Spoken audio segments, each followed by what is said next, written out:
रत्नागिरी शहराच्या विकासात मोठा अडथळा ठरत असलेली चर्मालय ते कोकण नगर या दरम्यानची बहुचर्चित अतिक्रमण हटाव मोहीम बुधवारी सकाळपासूनच अखेर सुरू झाली। नगरपालिकेच्या पथकानं बुधवारी सकाळी JCBसह घटनास्थळी धडक देत या भागातील अनधिकृत बांधकामं आणि दुकानं जमीनदोस्त करण्यास सुरुवात केली।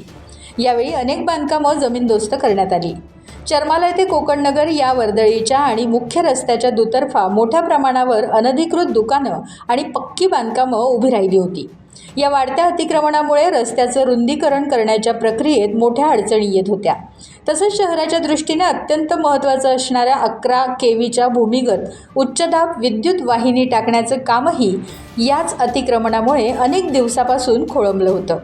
ही धडक मोहीम काही दिवसांपूर्वीच राबवण्यात येणार होती, मात्र मागील वेळी सणासुदीचे दिवस पाहता प्रशासनानं ही कारवाई तात्पुरती पुढे ढकलली होती। त्यावेळी संबंधित अनधिकृत दुकानदारांनी आपली बांधकामं आणि दुकानं स्वतःहून हटवण्यासाठी प्रशासनाकडे मुदत मागून घेतली होती। प्रशासनानं त्यांना मुदत देऊनही तब्बल महिना उलटला तरी अतिक्रमणं जैसे थे अशीच होती। व्यावसायिकांनी स्वतःहून दुकानं न हटवल्याने अखेर प्रशासनाला कडक पावलं उचलावी लागली आहेत। बुधवारी सकाळीच नगरपालिकेचे अधिकारी आणि कर्मचारी JCB मशीनसह आणि आवश्यक त्या फौजफाट्यासह चर्मालय ते कोकण नगर या परिसरात दाखल झाले। कोणतीही पूर्वकल्पना न देता थेट कारवाईचा सुरुवात झाल्यानं अनधिकृत बांधकाम करणाऱ्यांची मोठी धांदल उडाली।